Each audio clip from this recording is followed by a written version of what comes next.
Première urgence, le budget. Le gouvernement doit présenter fin septembre son projet de loi de finances pour 2013.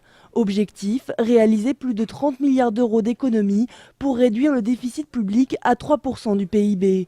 Une tâche d'autant plus difficile que la croissance s'annonce molle et l'emploi en berne. Autre dossier économique, l'augmentation du prix des carburants. Allègement provisoire des taxes ? Oui, une diminution, mais ça sera la part de l'État. Et qui demandera... Diminution donc des taxes. Et qui demandera... Oui, mais ça sera modeste, et ça sera provisoire. Pas de gel des prix, Jean-Marc Ayrault. Gel des prix. Si vous gelez les prix pendant 3 mois, et puis que vous les laissez repartir après, donc, vous n'avez rien résolu. Si on baisse les taxes pour les consommateurs d'essence, il faudra bien qu'un autre contribuable paye d'autres taxes pour rééquilibrer le budget de l'État. Une promesse de campagne du président, le relèvement du plafond du livret A, un projet de loi qui est au programme du Conseil des ministres aujourd'hui.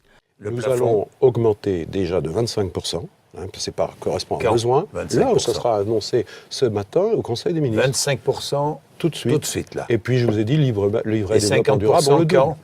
Eh bien, en fonction des besoins. Enfin, il reste à traiter rapidement l'épineux problème des Roms.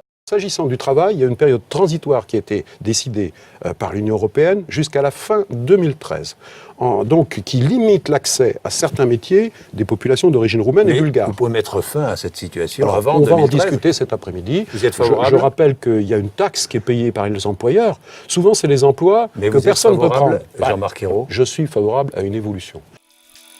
Jean-Luc Mélenchon confond 100 jours avec 5 ans. Et c'est son problème. Il n'a pas été élu président de la République et il n'a même pas été élu député. Mélenchon devrait avoir peut-être un peu plus de lucidité. Ne me dis pas, Jean-Marc, que parce que je suis parti 5 semaines en vacances pour me refaire une santé après une campagne aussi dure, ça m'aurait éloigné des réalités. Parce que je vais t'en rappeler une qui te concerne toi directement. On le croyait disparu, on le croyait enterré, il est bien là. Il a fait savoir dans la presse tout le mal qu'il pensait des 100 jours de François Hollande. Une aile gauche totalement incontrôlable quand elle s'appelle mélenchoniste. Oui, incontrôlable, mais pour faire quoi ? La puissance du verbe est bien sympathique, mais cela n'empêchera pas François Hollande de présider, ni Ayrault de gouverner. C'est moi qui suis dans la réalité. C'est vous qui êtes dans les rêves. Vous êtes dans un monde qui n'existe plus.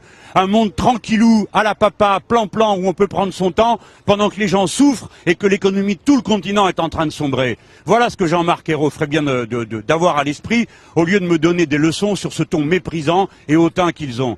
C'est long 5 ans. Même si 5 ans à entendre vitupérer Jean-Luc Mélenchon, c'est 5 ans, on le sait, de grands guignols politiques pour le plus grand plaisir des spectateurs citoyens.